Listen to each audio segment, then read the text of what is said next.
Meus irmãos e minhas irmãs, vos saúdo com a paz do Senhor. Sou o professor Gisel Costa e este é o seu canal, o canal EBD em Ação. Canal feito especialmente para você, para abençoar a sua vida com subsídios teológicos, subsídios sociais, subsídios culturais, subsídios, todos os subsídios que encontrarmos para ajudar o plano de ensino do professor e da professora, estaremos aqui disponibilizando para você. Bem-vindo ao canal EBD em Ação, você que é inscrito, te agradeço os comentários que vocês fizeram, comentários positivos, algumas críticas, isso é bem-vindo no canal.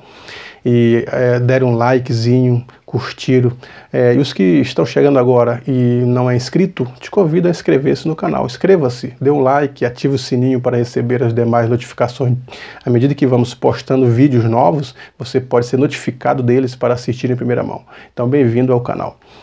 Hoje nós estaremos estudando a lição de número 8, hoje 25/11, cujo título é A Profecia na Experiência Pentecostal. O texto do dia: se alguém cuida ser profeta ou espiritual, reconheça que as coisas que vos escrevo são mandamentos do Senhor. 1 Coríntios 14:37.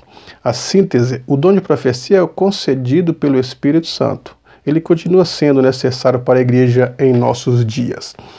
E temos ainda o primeiro tópico esclarecendo os termos, o profeta, dom ou ministério. Como que nós vamos esclarecer falando da profecia?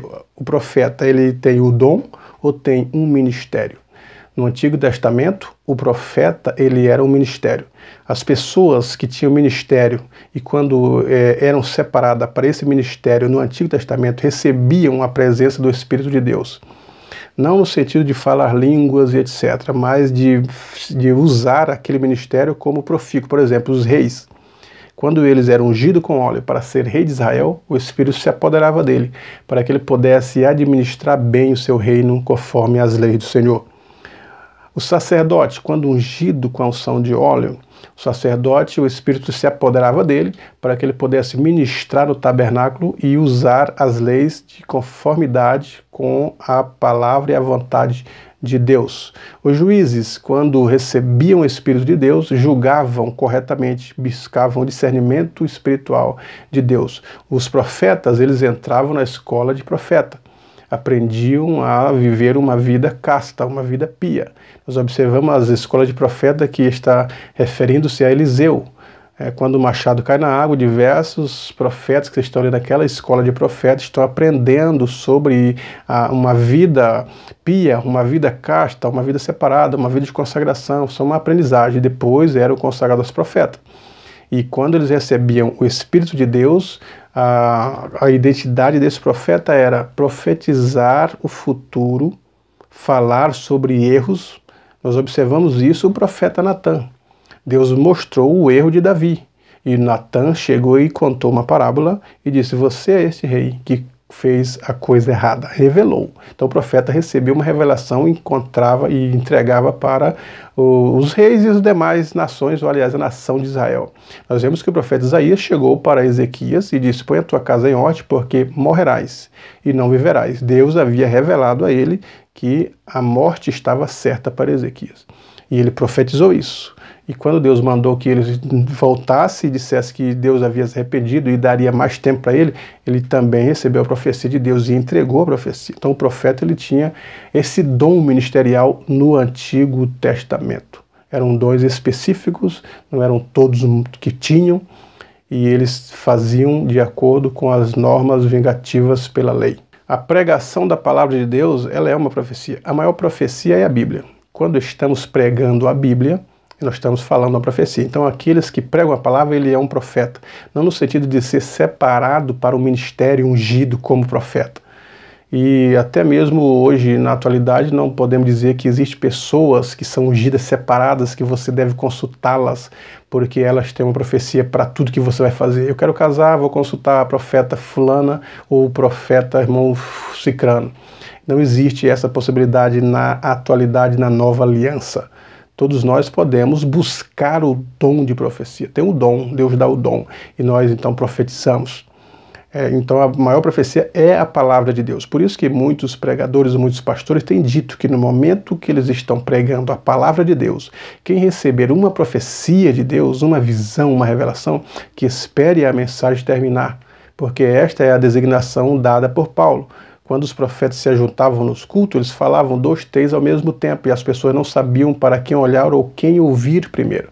E Paulo então estabelece a ordem do culto, a liturgia. Quando tiver profecia, fale 1, 2, no máximo 3 no culto, e cada um pela sua vez. Um fala primeiro, se cale, o segundo se cale, o terceiro se cale, para não ficar o culto inteiro somente a profecia, no máximo 3 é que ele estabelece, e cada um pela sua vez.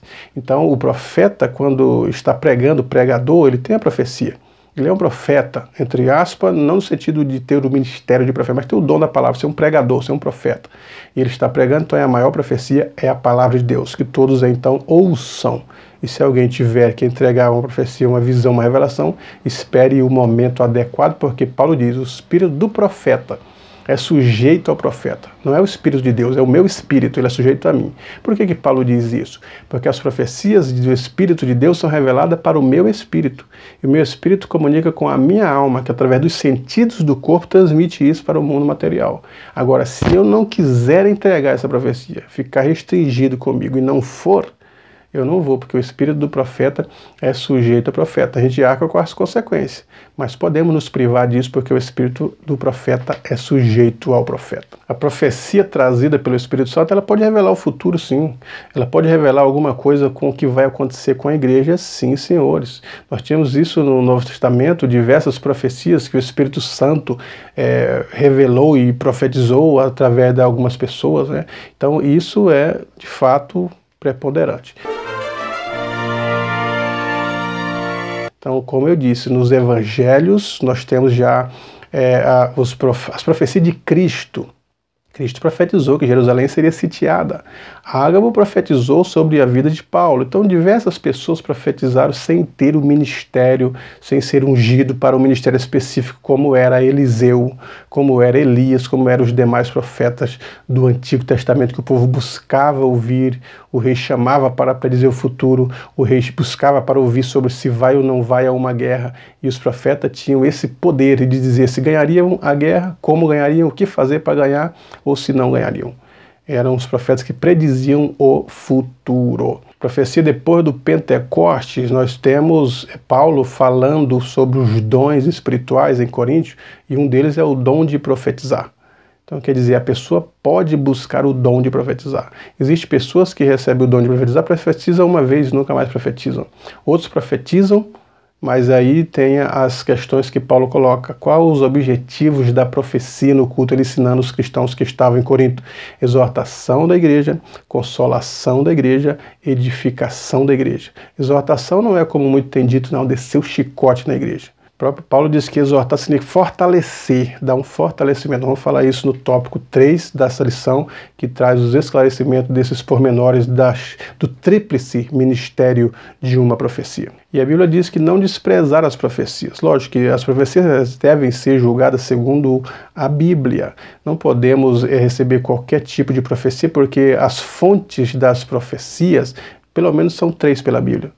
A profecia de homens que falam mentira, ou doutrina de homens que falam mentira, as profecias que podem vir do lado do maligno. A mulher dizia para Paulo, esses são servos de Deus, e quando Paulo expulsou, ela estava falando a profecia verdadeira, mas através de um espírito maligno.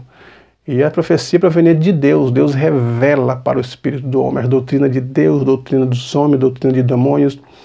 Temos visões que vêm da parte de Deus e vêm da parte dos homens, fruto da imaginação, e da parte do maligno, e as profecias que vêm da parte de Deus, que são fruto da imaginação humana, quanto também as profecias que vêm do maligno. Então nós devemos ter neste momento o discernimento espiritual, buscar discernir os espíritos, se os espíritos são de quais são. Quando vem uma profecia, uma visão, uma revelação, qual o espírito que está revelando? É o espírito de Deus?